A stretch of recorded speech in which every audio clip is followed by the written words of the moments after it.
नमस्कार दोस्तों, स्वागत है आप सभी का टीएलएम क्लास में।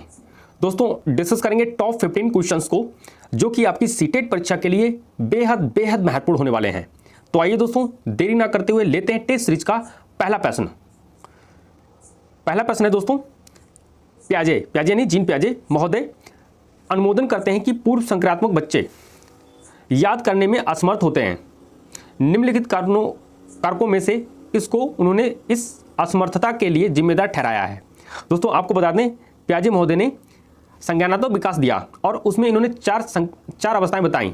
एक दोस्तों संवेदीगामक, दूसरी जो है वो पूर्व संक्रात्मक अवस्था, और तीसरी मूर्त संक्रात्मक अवस्था, और चौथी दोस्तों है अमूर्त संक्रात्मक अवस्था। तो ये जो अवस्था इन्होंने बात की है पूर्व संक्रात्मक अवस्था की, दूसरी स्टेज है जिसको 2 से 7 वर्ष, 0 से 2 दोस्तों होती है 0 से 2 संवेदीगामक, और 2 से 7 वर्ष का जो बालक होता है 2 से 7 वर्ष का, तो ये होती है पूर्व संक्रात्मक अवस्था। तो पूर्व संक्रात्मक अवस्था की इन्होंने बात की है और कह रहे हैं कि बच्चे याद रखने में इसमें क्या होते हैं, असमर्थ होते हैं। ये किस कारण से होता है, जो ऑप्शन में दिए हैं इसको आपको सर्च करना है। आइए दोस्तों देखते हैं किस कारण बच्चे याद नहीं रख पाते। ऑप्शन ए परिकल्पित निगमनात्मक तार्किकता की अयोग्यता, ऑप्शन बी व्यक्तिगत कल्पित कथा, ऑप्शन सी विचार की अनुत्क्रमणता यानी पलट ना सकें, और ऑप्शन डी उच्च स्तर की अमूर्त तार्किकता की कमी। तो दोस्तों मूर्त संक्रात्मक जब अवस्था में बच्चा होता है तो वह चीज़ों को पलट नहीं सकता, तो सी इसका राइट आंसर होगा। समझाते हैं दोस्तों अनुक्रमणिता क्या होती है। जैसे बच्चा 4 × 3 12 कर लेगा, इतना तो उसे आता है, लेकिन अगर आपने उसको लिख दिया 3 × 4, अब वो इस क्वेश्चन को नहीं कर पाएगा, यानी पलट करके वह क्वेश्चन को नहीं कर पाएगा। इसे कहते हैं अपलटावी या अनुक्रमणिता का गुण भी कहते हैं इसको। तो दोस्तों C is the right answer. I think बात क्लियर हो पाई होगी। आइए नेक्स्ट क्वेश्चन लेते हैं। प्याजे के सिद्धांत के अनुसार बच्चे निम्न में से किसके द्वारा सीखते हैं। प्याजे ने जो सिद्धांत दिया संज्ञानात्मक विकास का, जैसा कि हम बात कर चुके हैं, तो उनके अनुसार कि बच्चा किस प्रकार सीखता है। देखते हैं ऑप्शन को।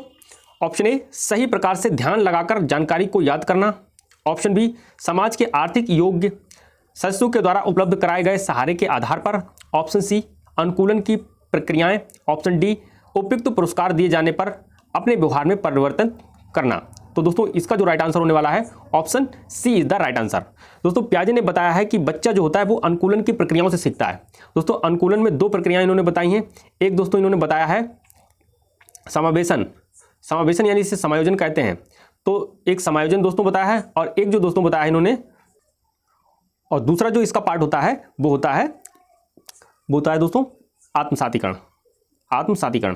तो समायोजन के दोस्तों कितने पार्ट होते हैं, 2 पार्ट होते हैं, आत्मसातीकरण और समायोजन।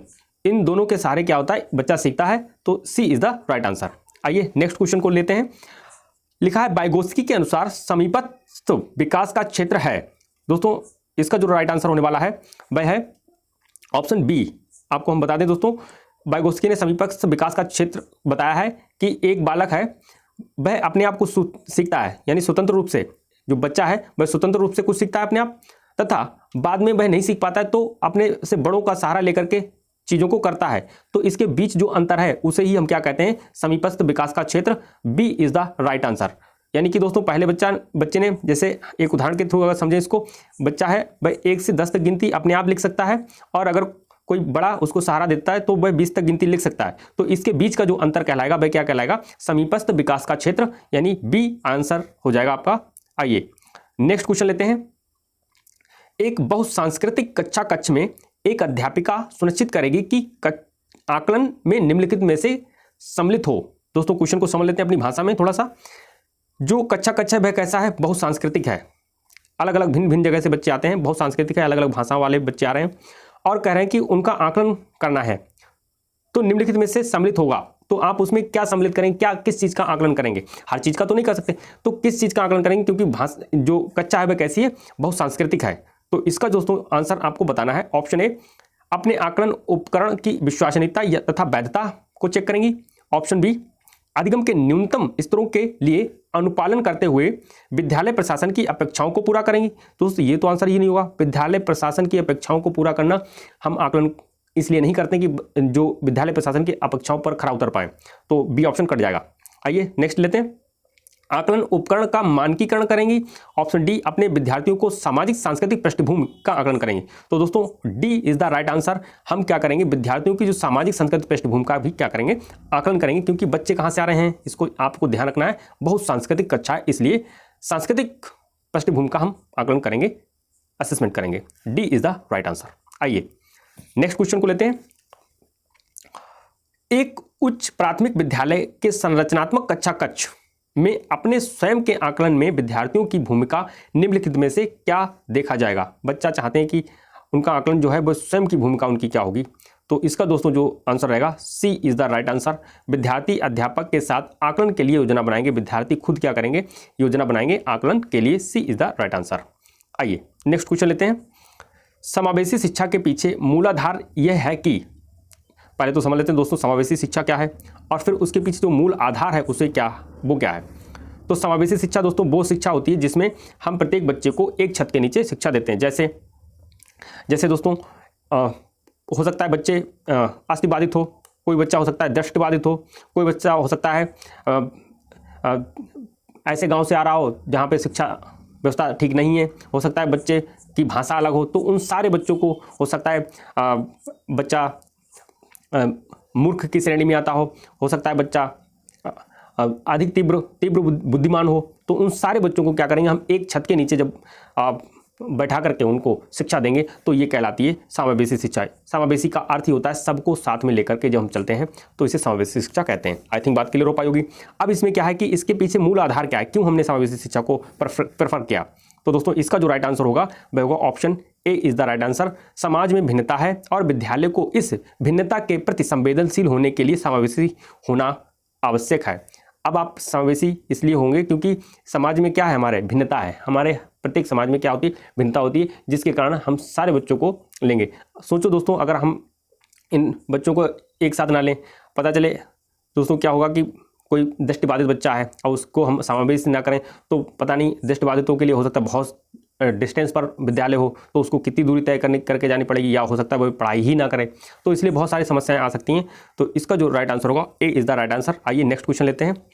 निम्नलिखित में से कौन सा तरीका अध्यापिका के द्वारा एक सृजनात्मक बच्चे के पहचान के लिए सर्वाधिक उपयुक्त होगा। क्वेश्चन को समझते हैं पहले दोस्तों कि सृजनात्मक बच्चे हैं और अध्यापिका पहचान करना चाहती है। अध्यापिका चाहती है कि हम सृजनात्मक बच्चे का पहचान करें।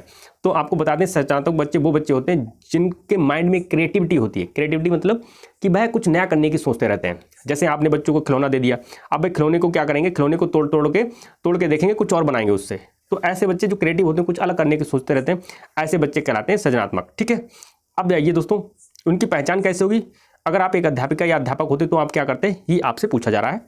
तो इसका जो राइट आंसर होने वाला है दोस्तों, देखते हैं ऑप्शन ए, ये अवलोकन करना कि बच्चे समूह कार्यों में साथियों के साथ एक किस प्रकार से प्रतिक्रिया करते हैं। ऑप्शन बी, मानकीकृत बुद्धि परीक्षणों को देना। ऑप्शन सी, वस्तुनिष्ठ प्रकार के परीक्षणों को देना। ऑप्शन डी, बच्चों को विस्तृत रूप से अवलोकन करना, विशेष रूप से उस समय जब वह समस्याओं को हल करती है या करता है। तो इसका जो राइट आंसर होगा option D is the right answer. बच्चे को विस्तृत रूप से अवलोकन करेंगे, हम देखेंगे कि बच्चा क्या कर रहा है और उस समय देखेंगे जब वह समस्याओं को क्या कर रहा है, हल कर रहा है। इस प्रकार हम पता कर सकते हैं कि ये बच्चा सृजनात्मक है या नहीं है। ठीक है, आइए नेक्स्ट क्वेश्चन को लेते हैं। आइए दोस्तों इस क्वेश्चन को करने का प्रयास करेंगे। एक अध्यापिका समाज के वंचित वर्गों से आए बच्चों की आवश्यकताओं के प्रति प्रभावशाली तरीके से प्रतिक्रिया निम्नलिखित द्वारा कर सकती है। समझते हैं दोस्त, वंचित वर्ग से बच्चे आ रहे हैं, ऐसा वर्ग जहां से बच्चे पढ़ाई से छूट गए किसी प्रकार से या उनको शिक्षा मिल ही नहीं पाई, ऐसी जगह से बच्चे आ रहे हैं और उनकी आवश्यकताओं को आपको ध्यान में रखते हुए सबसे प्रभावशाली तरीका आपका क्या होगा ये आपको बताना है। तो दोस्तों इसका जो राइट आंसर होगा option B is the right answer. विद्यालय व्यवस्था एवं स्वयं के उन तौर तरीकों के बारे में विचार करना जिनसे पक्षपात और रूढ़िबद्ध धारणाएं झलकती हैं। दोस्तों बच्चों के साथ पक्षपात नहीं हो पाए, अगर बच्चों के साथ पक्षपात हुआ तो बच्चे फिर से पढ़ाई को छोड़ सकते हैं और ये भी मौका उनके हाथ से चला जाएगा। तो B is the right answer, यही बेस्ट आंसर होगा इसका। आइए नेक्स्ट क्वेश्चन देखते हैं। अनुसंधान यानी खोज करके पता चला है कि विद्यालयों में अनेक स्तरों पर विभेदीकरण पाया जाता है। विभिन्न स्तरों पर क्या होता है, विभेदीकरण। विभेदीकरण का दोस्त मतलब होता है कि अंतर पाया जाता है, कहीं ना कहीं पक्षपात इसमें भी दिखाई देता है। तो जहां पर अंतर पाया जाए उसमें उसे क्या कहेंगे, विभेदीकरण, डिफरेंस पाया जाएगा। उच्च प्राथमिक स्तर पर निम्न में से कौन सा विभेदीकरण का एक उदाहरण नहीं है? आपसे पूछा रहा है, विभेदीकरण का उदाहरण नहीं है। ऑप्शन ए, बहुत से अध्यापक पढ़ाने के लिए केवल व्याख्यान विधि का प्रयोग करते हैं, लेक्चर मेथड, व्याख्यान यानी लेक्चर मेथड से पढ़ाते हैं। ऑप्शन बी, मध्याह्न भोजन के दौरान दलित बच्चों को अलग बैठाया जाता है। अगर मध्याह्न के दौरान दलित बच्चे हैं उनको अलग बैठाया जाता है तो दोस्तों इसमें क्या पाया जा रहा है? डिफरेंस पाया जा रहा है, विभेदीकरण है इसमें, तो ये तो उदाहरण नहीं है क्योंकि हमें नहीं वाला टिक करना है। ऑप्शन सी, लड़कियों को गणित तथा विज्ञान विषयों को लेने के लिए प्रोत्साहित नहीं किया जाना, हम क्यों लड़कियां नहीं पढ़ पाएंगी क्या? ये भी इसमें भी विभेदीकरण है। ऑप्शन डी, अध्यापकों की निम्न सामाजिक आर्थिक परिवेश से आए बच्चों से बहुत कम अपेक्षाएं होना। तो दोस्तों इसका जो राइट आंसर होगा option A is the right answer होगा। बहुत से अध्यापक पढ़ाने के लिए केवल व्याख्यान विधि का प्रयोग करते हैं, लेक्चर मेथड का प्रयोग करते हैं। यही एक ऐसा एग्जाम्पल है जिसमें हम विभेद नहीं देख पा रहे हैं, बाकी सब में विभेद आपको दिख रहा है, तो ए इज द राइट आंसर। आइए नेक्स्ट क्वेश्चन देखते हैं। इनमें से कौन सी अधिगम अशक्तता वाले बच्चों की एक विशेषता है? अधिगम अशक्तता दोस्तों क्या होती है? जिसमें बच्चों को इंग्लिश में से बोलते हैं, तो इसमें दोस्तों क्या होता है, बच्चे पढ़ने में दिक्कत कर जाते हैं, उनकी अगर धारा प्रवाह नहीं बोल पाते हैं या लिखने में समस्या हो सकती है, तो ऐसी अक्षमताएं जिससे बच्चे धारा प्रवाह पढ़ नहीं पाते हैं या उनको शब्दों में समझने में दिक्कत आती, समस्या आती, तो ऐसे अधिगम अशक्तता कहलाती है। ऐसी जो समस्या है अधिगम अशक्तता कहलाती है। ऑप्शन देख लेते हैं। ऑप्शन ए, 50 से नीचे की बुद्धि लब्धि होना, IQ 50 से नीचे हो, नहीं दोस्तों ऐसा अधिगम अशक्तता वाले बच्चे नहीं होते हैं। ऑप्शन बी, अन्य बच्चों को धमकाना, आक्रामक कार्यों में लगे रहना। ऑप्शन सी, एक ही प्रकार की गत्यात्मक क्रिया को बार बार दोहराना। ऑप्शन डी, धारा प्रवाह रूप से पढ़ने तथा शब्दों पर पलट कर जाने में कठिनाई होना। तो दोस्तों इसका जो राइट आंसर होगा option D is the right answer. धारा प्रवाह पढ़ने में उन्हें समस्या होती है या शब्दों को पलट जाने में कठिनाई होती है। जैसे बी को बच्चे क्या पढ़ लेंगे, डी पढ़ लेते हैं, है ना दोस्तों, तो इस प्रकार उनको समस्या आ जाती है, तो D is the right answer. आइए नेक्स्ट क्वेश्चन को लेते हैं। निम्नलिखित में से कौन सा कथन सबसे बेहतर ढंग से वर्णन करता है कि कक्षा में बच्चों को प्रश्न पूछने के लिए क्यों प्रोत्साहित करना चाहिए? बच्चों को, हम लोग टीचर बनेंगे तो बच्चों को प्रोत्साहित करते हैं प्रश्न पूछने के लिए, तो नीचे ऑप्शन दिए हैं, इनमें से कौन सा बेस्ट आंसर होगा कि बच्चों को प्रश्न क्यों पूछना चाहिए, ये क्वेश्चन कह रहा है आपका। आइए देखते हैं। ऑप्शन ए, प्रश्न बच्चों की जिज्ञासा को बढ़ाते हैं, बिल्कुल आंसर हो सकता है ये, इससे भी अगर बेस्ट है तो हम उसको लगाएंगे, अदरवाइज ये तो आंसर हो ही जाएगा फिर हम, क्योंकि हमको इसमें बेस्ट आंसर चूज करना है। आगे बढ़ते हैं। ऑप्शन बी, प्रश्न अन्योन्य क्रिया के द्वारा अधिगम को आगे बढ़ाते हैं तथा संकल्पनात्मक स्पष्टता की दिशा में बढ़ते हैं। ऑप्शन सी, बच्चों को अपने भाषा कौशल के अभ्यास की आवश्यकता होती है, ठीक है। ऑप्शन डी, इन बच्चों के बारे में बच्चे नहीं जानते कि उनके बारे में विचार करवाकर उन्हें यह महसूस करवाया जा सकता है कि उनमें बुद्धि की कमी है। तो दोस्तों इसका जो राइट आंसर होगा option B is the right answer.